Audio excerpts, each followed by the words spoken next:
So what does life look like after RV transport? Switching to a career like RV transport is vastly different than pretty much any job out there, seemingly. Likewise, going maybe back to the workforce in a different way, 9 to 5, 40-hour-a-week job. It's just different. There's nothing else like it just about. It's a different type of lifestyle being in RV transport. And now that I have, officially left RV transport, I have a dumpster rental business. Things look somewhat the same to me in some aspects of my day to day. And then there's other things that are definitely different. And it's been a little bit difficult to adjust in some ways, but in this video, I want to share some things that have remained the same for me and some things that have changed. And hopefully this can be a help to you. So one of the first things that's very obvious and notable for me in my dumpster rental business that is, the same as RV transport is I'm in my truck or one of my trucks most of the day. Most days. So that remains the same, 8, 10, 12 hours. There's times where it's been even more. I don't have to have a logbook. I don't have to follow DOT regulations, for my particular case. So, I am in my truck maybe just as much or maybe more. With that, it's not so much sleeping in my back seat, or there isn't a back seat in my roll-off truck, but, driving a lot. It's been not much of a change. When I was part-time doing dumpsters and part-time doing RV transport, it blended together so well because it was just, I'm pulling something behind me. I'm, doing something in my truck, and it was very similar. So, that wasn't much of a culture shock. It wasn't that big of a deal for me. But there's some other things as well that were kind of the same in RV transport as it is now in my dumpster rental business. Obviously, if you were to go to a 40-hour work week at a job somewhere, it's going to be different than RV transport because a set amount of hours and you get to clock out and then go home for the night, probably to your own home, to your own bed, not in your back seat. And for me, starting my own business, kind of on the side and then building it up to where it is a, full-time, business and me owning it, that has allowed, as far as pay and my just routine of everything, goes, the pay is just about the same. Maybe not in dollars and cents, but being able to be paid on a kind of weird basis. If you work a 40-hour work week at some job, you're probably getting paid every 2 weeks, maybe once a week, or maybe, once a month, maybe even, I guess. But as far as the pay goes with different types of jobs, starting my own dumpster rental business ultimately has allowed me to maintain that kind of sporadic pay structure in the business. In RV transport, you get paid half up front to go probably largely towards the fuel of the trip. And then when you complete the delivery and you get your BOL and everything signed out, you're probably going to be getting the other half uploaded to your fuel card. And then you can, direct pay your personal account or however you do that.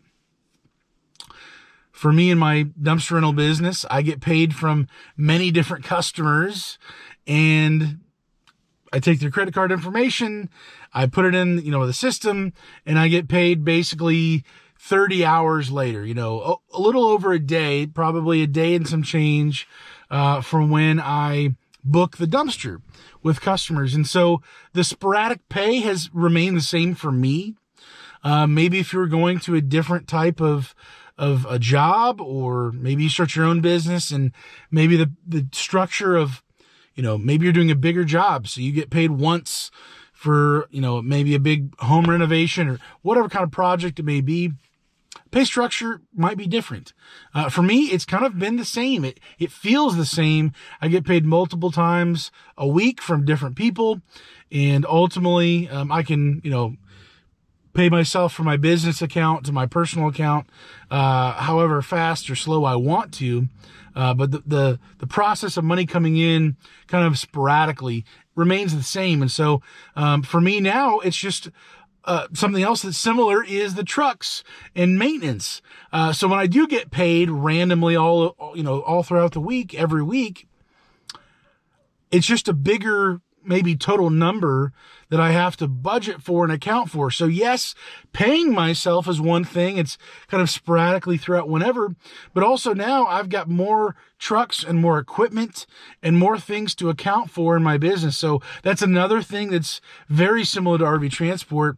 I have some big overhead I've got to take care of. I've got to make sure my trucks are maintained.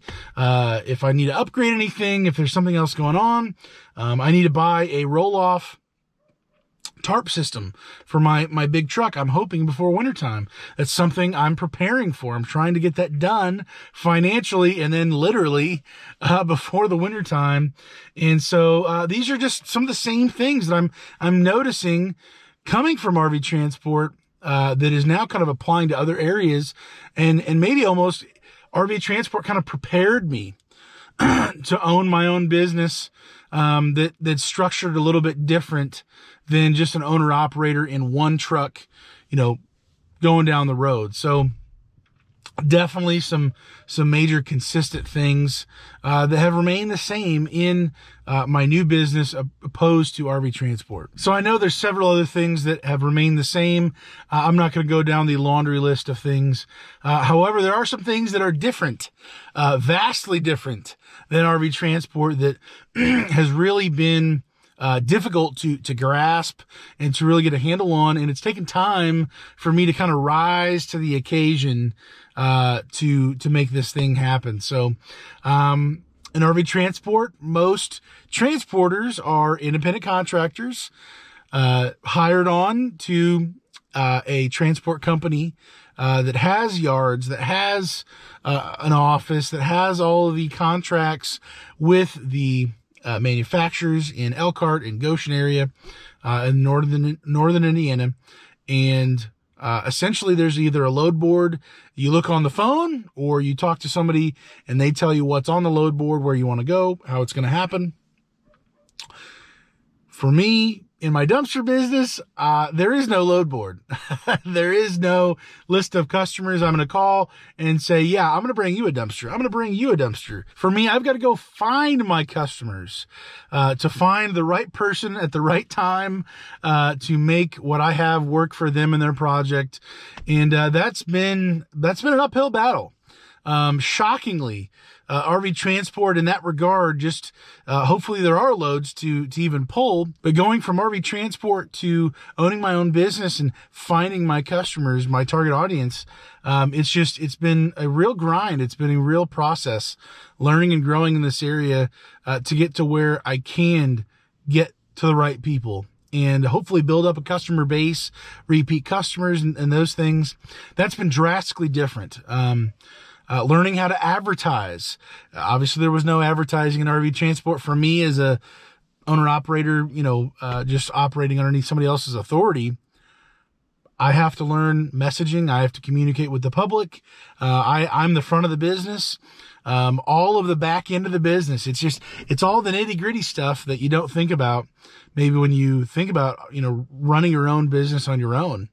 That's what I've had to learn and do. And, it's just a lot. That's an all encompassing thing, but, there's so much to it, to just keep the ball rolling down the road. And so that's been a major piece of the pie, just, acquiring customers, going out and finding them, because most of the time they're not going to just bang down your door if you're owning your own business in a service-based business like this. So that's been drastically different than RV transport. Another thought I have is the scheduling. So with RV transport, what I would normally do is get 1 or 2 loads per week, depending on how far and how long of a trip it would be. I would bring them back to my house, stage them there for a day or half a day or whatever, and then go to my destination and drop it off, then come home and then rinse and repeat, do that either once or twice a week. With my new dumpster business, it's a little bit different. Of course, I am home every night. I'm in my own bed. It's great. It's fantastic. I'm not sleeping in the back seat. It is what it is in that regard. However, now in my dumpster rental business, my schedule is very different than that. I have to make myself available for any and every customer as much as possible to be able to say yes to them. Because there's no guarantee there's a customer waiting around the corner for a time in place when it would be comfortable or easy for me to drop off a dumpster, pick up a dumpster, whatever the project may look like. So I'm almost available 7 days a week, 24/7. I mean, it is almost ridiculous, what I've had to do to be able to say yes, to as many people as possible, so we can keep the lights on, so we can keep on rolling, to make things happen. So, aggressively, in my schedule, in my business, waking up, as far as times go, I'm waking up, it could be 5 a.m., it could be 10 a.m. As far as what I have to do for the day, as far as picking up, dropping off, doing the work of the business, in the business, and then there's working on the business and building all the things that need to happen, for the business to run smoothly overall. So, that's pretty sporadic. It's hard to really gauge what that looks like because when problems happen, as RV transporters back in the day, it was, hey, Synergy, the tire fell off. Hey, whatever happened, or hey, I just dropped off.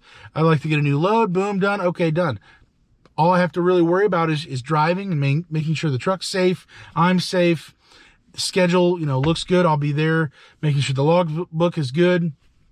And now I don't really get to clock out. I don't really just get to stop driving. I'm taking calls while I'm driving. I'm pulling off on the side of the road, getting billing information, confirming people, hey, I'll be there in 40 minutes, or, whatever the case may be. My schedule is vastly different, than it ever was in RV transport. And it just comes with the territory. I'm not saying that that's, doom and gloom, but it is what it is. And so, it's definitely different after RV transport, going from that, in some ways, very relaxed, very, comfortable, to all hands on deck. And right now it's just me. So I'm doing anything and everything. And at a certain point, I can't just do everything. Things fall through the cracks. Things get pushed back. They get delayed. And I just have to own it and keep on trucking and make stuff happen. Letting a customer down, every once in a while, or something happens. I'm late to when I said I would be there, or something like that. I'm human. It is what it is. And, I deal with those things as they come. And, we're just doing the best we can to be a help, to the customer, in the process. So, scheduling is definitely another thing that has been different, from RV transport to my dumpster rental business. Something else that is definitely different, that really kind of hits home, I think, for a lot of people, from RV transport to my own dumpster rental business, as far as what I charge people for a dumpster, what kind of project they're doing, what weight they're putting in it, the material. I set my own prices, which, as an owner operator in RV transport, it's either you take it or you don't. Either take this load or pass it on to the next driver. I mean, it's just, you get what you get. In my dumpster rental business, I've set all of my prices. If there's any type of fee or any type of issue, they damage my dumpster, I charge for that. If they overload my dumpster, I charge for that. All of these things, all of these charges. And one thing especially that really kind of was a shocker to me was, with my radius of what I include in my regular pricing, outside of that radius, I have people call me and they want a dumpster, and well, that takes fuel. So I have since the beginning, but I include a pay rate per mile, which I'm all too familiar with in RV transport. You know, from $1.25 up to $2 in RV transport per mile. And that was everything to pay the driver. Now in my dumpster rental business, after the first 15 miles, for example, I charge $4 per mile, just the one direction, and it equals to about $1 per mile because I have a trip there, I have a trip back. And then you go pick up the dumpster, I have a trip there and a trip back. So 4 times whatever mileage it is. So $1 per mile with that. So if I wasn't just me being the driver, I was paying somebody else, I'd have to pay a driver to do that. Their time, that's the wear and tear on the truck. And of course, the most annoying thing in the world, having to buy the fuel. And so $4 per mile, sometimes with, getting multiple dumpsters, maybe I can cut out one of those trips and swap one of the dumpsters out. So I'm not wasting, another trip in there. But this is definitely different. Shockingly different. Me charging $4 per mile. There's people who are like, oh my word. And then there's other people who are like, yeah, Can I give you my card information right now? Can we book this like right now? Mind blown. Just shocking. People don't care about these kind of smaller delivery fees and extra mileage because they get it. They see the pump. They're paying it. The general public generally understands because they're generally going through the same garbage that we have to, opposed to maybe a transport company or a manufacturer who might be able to care less about you. I don't know. Just depends on who you ask. But I charge my own prices. I choose when I want to raise my rates, when I lower my rates, when I give a discount, when I've given free dumpsters away to people who are actually in need. I'm in control of all that. For better or for worse, for my family, for the public. I don't want to rip anybody off. I need to pay my bills. I need to keep the lights on. I want to provide the top-notch quality service. It's vastly different. And navigating this has been for 3 years now, part-time and now more full-time. It is extremely different and it's challenging and really has pushed me to think critically and to run my numbers and to do even more than I was doing in RV transport, doing even more and looking at reports and different things. I'm still in this process. I still feel like I know enough to know I don't know anything. If you think you've got everything figured out in RV transport or anything else, boy, oh boy, you have a lot to learn and you don't even know it. And so, things that are the same, things that are different, there's quite a few. I can tell you this, something that kind of covers all of it is the feeling I have of serving other people, of, doing honest work, having integrity in what I do, delivering a camper with no damage, not sleeping in the camper and whatever else I guess you could do.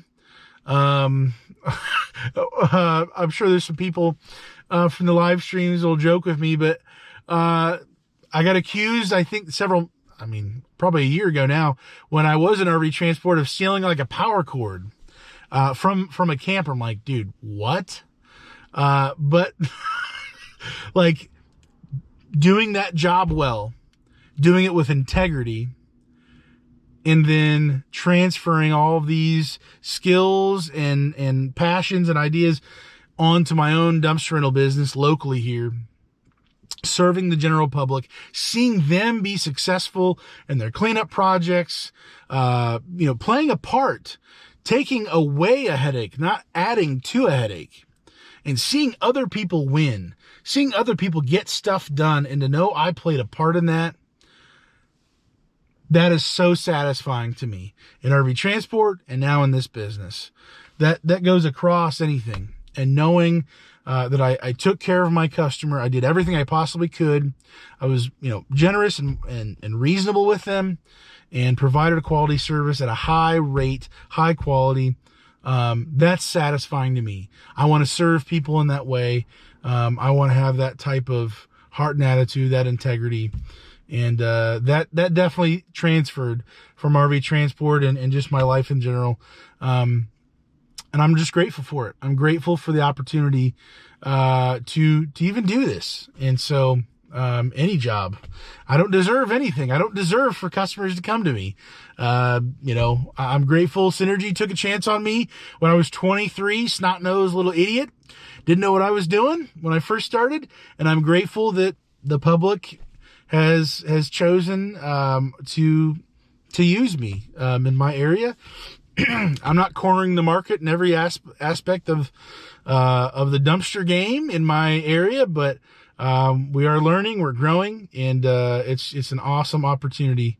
And these are some things that are the same and some things that are different than RV transport. Life after RV transport, it may not look like that. What I've described to you. Maybe you're struggling because you don't want to maybe own your own business, or go into a whole different industry. You're going to go back to maybe a labor job of some type, some 40-hour work week, something that's got you kind of tied up. Maybe you feel like you're in shackles or something. You had all the freedom in RV transport, going whenever, however, as much as you want, really, and then you're stuck. Somebody else is telling you you're going to be here at this time, at this place, and you're going to do all of these things, and you're going to like it. I mean, to a certain degree, I do that, but it's by choice. I'm literally asking for it with my customers, but maybe that's a hard time to kind of transfer back into the general public of the workforce and doing various types of jobs. And I can understand how that could be difficult. So if you would be willing to, if you're still in RV transport, if you've already left RV transport, share with me what your thoughts are. Have you considered these types of things? Is this kind of an eye-opener to you? Have you left RV transport and you're like, oh my word, dude, this is exactly how I feel? Or maybe you've had a totally opposite, response. Leaving RV transport, does that mean you've, found a new passion? Is something else? Are you trying new things? Are you more adventurous now? And maybe the job you did before RV transport, something like that. Let us know down in the comments below. Share this video with somebody that you think that this might help. I just kind of have been reflecting on this and wanted to put it out there to see if it can be a help to people. So let me know. Have a great day, guys. Stay safe. God bless. And we'll see you next time.